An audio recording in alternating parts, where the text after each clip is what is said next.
¿Se imaginaron alguna vez qué pasaría si Frodo Bolsón, en lugar de llevar el anillo a Mordor, se volviera completamente esquizofrénico y se dedicara a cazar mujeres por los callejones de Los Ángeles para despellejarlas y arrancarles el cuero cabelludo? Bueno, si nunca se imaginaron semejante barbaridad, no se preocupen, que para eso está el tío Black. Hoy les traigo una de las películas más turbias, psicológicas y enfermas que van a ver en sus vidas. Una cinta filmada casi en su totalidad en primera persona para que literalmente te metas en la cabeza de un asesino serial con el complejo de Edipo más bizarro del universo. Un loquito suelto que se dedica a asesinar a mujeres hermosas para arrancarles el cuero cabelludo y ponérselo a sus maniquís. Sí. Así como escuchás. Preparen la psiquis, aseguren bien las puertas de sus casas y fíjense quién camina detrás suyo en la calle, porque hoy les resumo la brutal, grotesca y recontra morbosa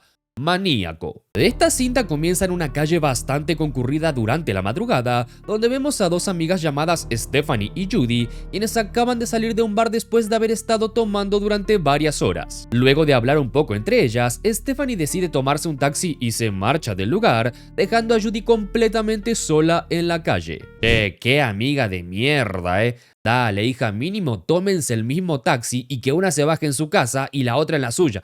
Bueno, qué sé yo, es lo que yo haría. Poco después, un hombre se acerca a Judy e intenta sacarle conversación de una manera bastante incómoda, invitándola a fumar hierba con sus amigos, pero ella lo rechaza de inmediato y decide irse caminando hacia su casa. Sin embargo, mientras la muchacha avanza por la ciudad, nos damos cuenta de algo bastante inquietante, y es que toda esta situación está siendo observada desde la perspectiva de una persona que va manejando un auto y que, por lo visto, parece conocerla bastante bien. A medida que Judy comienza a notar que alguien la está siguiendo, el miedo se apodera de ella y comienza a caminar cada vez más rápido hasta que directamente entra en pánico y sale corriendo, mientras este misterioso sujeto murmura que sabe perfectamente dónde vive. Finalmente, Judy consigue subirse a un taxi y llega a su edificio, creyendo que por fin logró escapar de ese hombre, pero al entrar descubre que alguien cortó la electricidad de su piso, por lo que no le queda otra que avanzar completamente a oscuras, usando apenas la luz de una linterna para encontrar sus llaves y abrir la puerta de su departamento. Pero en ese momento... Por favor, no grites. Eres tan hermosa.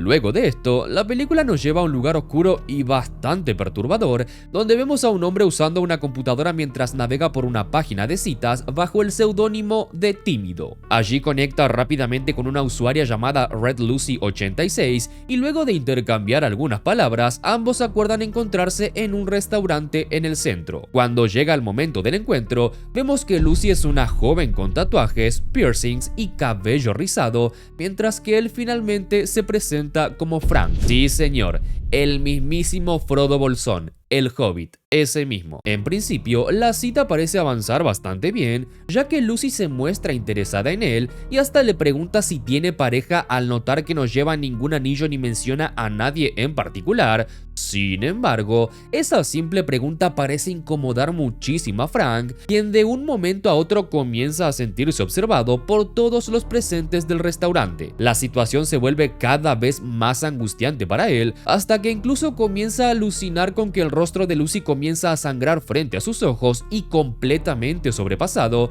Frank se levanta de la mesa y se encierra en el baño para tomar unas pastillas y tratar de calmarse. Luego de esto, la cita continúa como si nada hubiera pasado y más tarde, Frank termina llevando a Lucy hasta su casa. Una vez en el departamento, Lucy sirve un par de copas, luego dice que irá por un momento al baño y, al salir, la muchacha está casi como Dios la trajo al mundo. En un momento dado, Lucy lo arroja a la cama y comienza a, digamos, masajearse la campanilla con el cíclope de Frank, pero en el medio del acto, Frank pierde el control, se deja llevar por un impulso violento y comienza a ahorcarla hasta matarla. Pero antes de seguir con la peli, tengo un anuncio importantísimo para ustedes. Síganme en Kick, muchachos y muchachas. Estoy transmitiendo todos los días de lunes a viernes a las 8 de la noche, hora argentina, en donde vemos películas turbias, reaccionamos a los videos más terroríficos de todo internet y a veces jugamos juegos de terror. ¿Ustedes están viendo? ¿Se bugueó? Ya somos más de 100 personas que estamos presentes todos los días. ¿Te querés sumar a los reales? Te dejo el link en la descripción. Venite al stream de esta noche que no te vas a arrepentir. Sigamos con el video. Luego de hacerlo ya mencionado, Frank se queda sumido en una especie de conflicto interno y en vez de hacerse cargo de lo que acaba de hacer, empieza a culparla a ella diciendo «Mira lo que me obligaste a hacer», dejando bastante en claro que su mente está completamente destruida y que ni siquiera puede asumir la responsabilidad por sus propios actos. A continuación, tal como hizo con su víctima anterior, Frank procede a cortar el cuero cabelludo de Lucy y un detalle importantísimo de esta película y que hace que me guste tanto es que casi toda la cinta está filmada en primera persona desde la perspectiva de Frank, es decir, que la película te hace sentir todo el tiempo que estás viendo los hechos a través de sus ojos. Al llegar a su casa, Frank aparece cargando un maniquí que lleva puesta la ropa y los piercings de Lucy, como si de alguna manera estuviera intentando reconstruirla a partir de los restos que le quedaron. El hombre lleva al maniquí hasta su habitación, le engrapa la cabellera de Lucy que le arrancó anteriormente y se la presenta a su novia como Red Lucy 86. ¿Y quién es su novia?, se preguntarán ustedes. Bueno, otro maniquí el cual está acostado en la cama y tiene la peluca de la víctima a la que Frank anteriormente le enterró el cuchillo por debajo del mentón y obviamente también le arrancó el cuero cabelludo. A continuación, Frank alucina por un instante con la verdadera Lucy, viéndola como si todavía estuviera viva, pero cuando vuelve a la realidad dirige su atención hacia su supuesta novia y le pregunta por qué no le responde. Sin embargo, como obviamente un maniquí no le va a responder ni aunque le reces a todos los santos, Frank empieza a perder el control y en un arrebato de furia rompe una lámpara y un espejo, como si una vez más no pudiera soportar enfrentarse con la realidad. Más tarde, durante la noche, Frank sueña con una mujer a la que le está cepillando el cabello, aunque al despertar termina caminando hacia la entrada de su casa, donde descubrimos que el lugar en el que vive también funciona como una especie de local comercial lleno de maniquís. A través de la ventana, Frank ve a una joven tomando fotos del lugar con la persiana parcialmente baja, por lo que decide abrirle la puerta. La muchacha se presenta como Ana, una estudiante francesa que está trabajando en un proyecto artístico y necesita fotografiar maniquís, por lo que Frank, intrigado por ella, acepta dejarla entrar y le explica que su trabajo consiste en restaurarlos para, de alguna manera, devolverles la vida. Esta explicación llama bastante la atención de Ana, quien empieza a recorrer el local y queda fascinada con las piezas que Frank restaura, muchas de ellas pertenecientes incluso a otras épocas. La joven le dice que nunca había visto maniquís tan conservados como los suyos y al notar el nivel de detalle de su trabajo, le propone colaborar con una próxima muestra que está preparando. Mientras conversan, Ana sigue observando el lugar y descubre el nombre de Ángela, por lo que le pregunta a Frank qué significa, a lo que él responde que Ángela era el nombre de su madre y que después de su muerte fue ella quien le dejó el negocio como herencia. Antes de retirarse, Ana le deja su número para poder coordinar el alquiler de algunos maniquís y se marcha del lugar, no sin antes decirle que tiene una marca de labial en el rostro. Luego de esto, Frank vuelve a su habitación donde ve los maniquís que tienen colocados los cueros cabelludos de sus víctimas, ahora infectados de insectos, por lo que empieza a rociarlos con insecticida, como si estuviera cuidando una colección de lo más enferma. Abrumado por todo lo que está pasando en su cabeza, Frank decide cambiarse de ropa, toma un cuchillo y sale a las calles de Los Ángeles en busca de su próxima víctima. Una tras otra comienza a observar a distintas mujeres, algunas haciendo ejercicio, otras comprando, otras simplemente caminando por la ciudad, mientras él va eligiendo en silencio a cuál va a perseguir. Cuando cae la noche, Frank parece fijar toda su atención en una joven llamada Jenna, quien practica acrobacias en tela dentro de un gimnasio. Al finalizar la clase, descubrimos que Frank ya había logrado meterse al lugar y se encuentra escondido dentro de un armario del vestuario donde las chicas se cambian, y mientras Jenna se mira al espejo, empieza a sentir una presencia extraña araña cerca de ella y se acerca lentamente al armario para revisar qué hay adentro, pero justo en ese momento llega una de sus compañeras, la asusta sin querer y termina desviando por completo su atención. Seguido a esto, básicamente Frank la persigue por todos lados y si bien al principio Jenna no lo nota, más temprano que tarde se percata de que un loquito anda tras ella, por lo cual se esconde en un estacionamiento y este termina siendo su peor error, ya que Frank cierra el portón, se esconde debajo de un auto y lo primero que hace es cortarle el tendón de Aquiles. ¡Ah! Otra vez con el tendón. Dios, no puedo con estas escenas. Siento que me pica todo el talón cuando veo a alguien que le cortan el tendón de Aquiles. Me cuesta un montón. Una vez que la joven cae al suelo y grita suplicando ayuda, Frank se le tira encima y la apuñala una cantidad incontable de veces y como ya vimos que hizo con sus anteriores víctimas, también le arranca el cuero cabelludo y se lo lleva a su casa. De regreso en su taller, vemos a Frank restaurando algunos maniquís con muchísimo cuidado, casi como si realmente estuviera intentando devolverles la vida, mientras Anna, completamente fascinada, fotografía todo el proceso. En un momento ella lo llama Dr. Frankenstein, comparándolo con el famoso creador del monstruo, a lo que Frank le responde que, para él, los maniquíes tienen más personalidad que muchas personas y lejos de incomodarse por esa frase cuanto menos rara, Anna se muestra sorprendida, pero también bastante de acuerdo. Y bueno, supongo que entre raritos se entienden, qué sé yo, siempre hay un roto para un descosido. Más tarde, ambos se van a almorzar y durante el camino, Anna le cuenta que esta será su tercera exposición en Los Ángeles, algo que deja bastante fascinado a Frank, quien parece admirar no solo su trabajo, sino también la manera en la que ella habla de su arte. Al llegar a un parque, Anna le pregunta si tiene novia, dando por hecho que una persona como él seguramente vive con alguien, y si bien Frank le dice que no tiene pareja, esta sola pregunta comienza a perturbarlo y lo mismo que le pasó con Lucy comienza a pasarle de nuevo con Anna, es decir,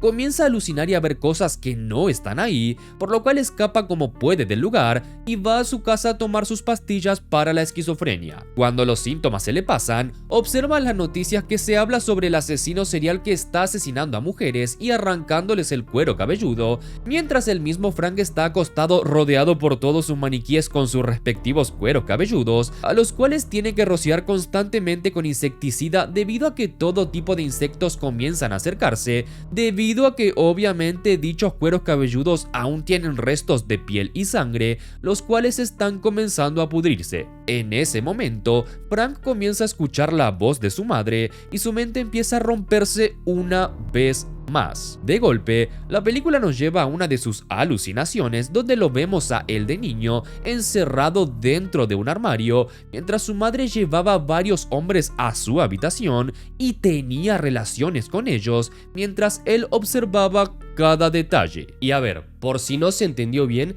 su mamá era prostituta y siempre llevaba a sus clientes a su casa, sin importarle si su hijo estaba literalmente al lado mirando.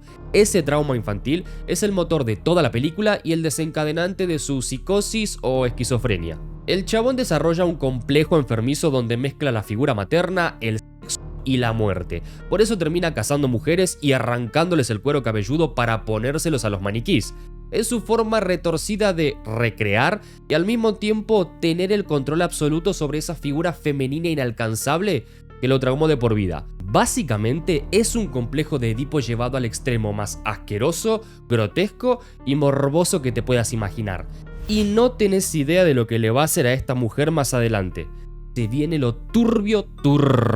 La visión se vuelve cada vez más perturbadora hasta que Frank se mira en el espejo y se ve a sí mismo con partes de maniquí fusionadas con su propio cuerpo, como si la película quisiera mostrarnos de manera literal lo destruida que está su cabeza y cómo ya no puede diferenciar del todo entre una persona real, un recuerdo, una víctima o uno de sus muñecos. Una noche, mientras la observa desde su auto al mejor estilo Joe Goldberg, Frank habla con Anna, quien poco a poco parece estar formando un vínculo bastante cercano con él. En esta ocasión, la joven se encuentra ultimando los detalles finales de su exposición en la galería y la conversación entre ambos fluye con bastante naturalidad hasta que Frank finalmente se anima a invitarla a cenar al día siguiente. La noche siguiente, Frank y Anna van juntos al cine, donde están proyectando El gabinete del Dr. Caligari, una película bastante peculiar que, casualmente, trata sobre un hipnotista que utiliza a un hombre sonámbulo para cometer asesinatos, y digo casualmente porque, en cierta forma, esto funciona como un espejo bastante turbio de lo que le pasa al propio Frank, que muchas veces parece cometer sus crímenes como si estuviera desconectado con la realidad o atrapado dentro de una pesadilla de la que no puede salir. Mientras la película avanza, Frank no puede dejar de mirar a Anna. La observa durante toda la proyección con una intensidad cada vez más incómoda, dejando claro que su interés por ella ya está empezando a transformarse en una obsesión peligrosa. Sin embargo, como suele pasarle cada vez que su cabeza empieza a quebrarse, las alucinaciones vuelven a aparecer y de pronto comienza a ver a los maniquíes sentados entre el público, como si esas figuras sin vida estuvieran invadiendo todos los rincones de su mente. La situación se vuelve todavía más perturbadora cuando Frank empieza a verse a sí mismo dentro de la propia película, asesinando a su madre en medio de esa estética antigua y pesadillesca. Luego de esta experiencia bastante inquietante, ambos salen del cine y Anna atiende una llamada telefónica. Después de hablar unos minutos, la joven invita a Frank a ir a tomar algo con ella y con su novio,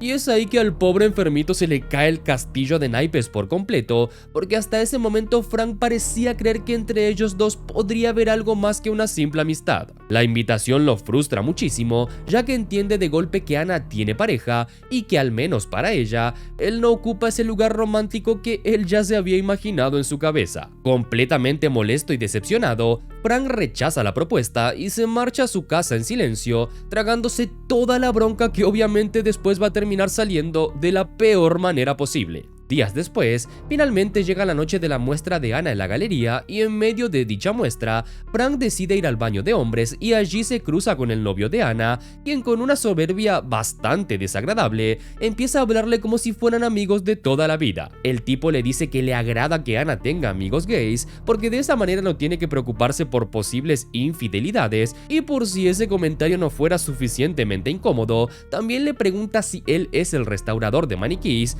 y si de chico le gustaba jugar con muñecas. Obviamente, y como no podía ser de otra manera, estos comentarios incomodaron muchísimo a Frank, ya que viene bastante golpeado con la idea de que Anna tenga novio, así que el encuentro solo termina alimentando todavía más su frustración. Más tarde, Frank conoce a esta mujer llamada Rita, la agente de Anna, una mujer bastante mayor con la que comienza a conversar sobre maniquís. Sin embargo, la charla tampoco sale demasiado bien, ya que Rita no tarda en despreciar su trabajo, diciéndole que esas piezas le parecen simples objetos de basura y que, para colmo, le resultan bastante aterradores, sin darse cuenta de que esas palabras significarían su sentencia de muerte. Luego de unos momentos, Rita se despide de Anna y de su pareja, se marcha caminando hacia su casa, sin darse cuenta de que Frank acaba de elegirla como su próxima víctima. Con mucho cuidado, el hombre comienza a seguirla por la calle hasta llegar al hotel donde vive y, sin que nadie lo note, logra infiltrarse en el edificio para subir hasta su departamento. Una vez dentro, Rita se prepara para relajarse después de la exposición,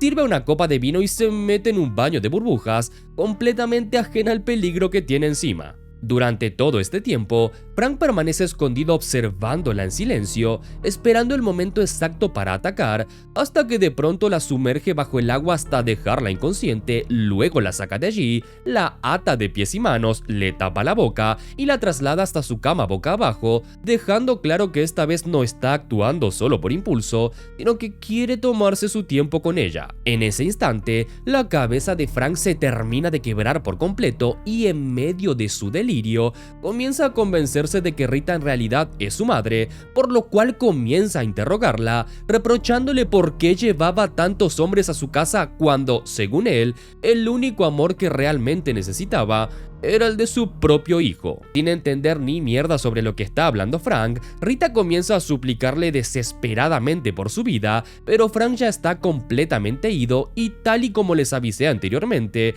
el hombre toma su cuchillo y le hace innumerables tajos en la espalda para luego tomar su cuero cabelludo con una mano y cortarlo poco a poco con la otra mano. A la mañana siguiente, Frank regresa a su casa, abre el local y comienza a limpiar su cuchillo para luego llamar a Ana con la excusa de preguntarle cuándo puede pasar a recoger los maniquís que ella le había alquilado para la exposición, y durante la conversación, Ana llorando le cuenta que Rita fue encontrada muerta en su departamento la noche anterior. Mientras habla con ella, vemos que Frank observa con detenimiento un nuevo maniquí, el cual ya está vestido con la misma ropa que Rita llevaba antes de ser asesinada, y obviamente con su cuero cabelludo. Aprovechando que Ana está vulnerable y destrozada por la noticia, Frank logra convencerla de que lo deje ir a acompañarla en ese momento tan difícil, especialmente cuando se entera de que su novio ya se fue de la ciudad. Al cortar la llamada, Frank mira un pequeño maniquí que él mismo fabricó,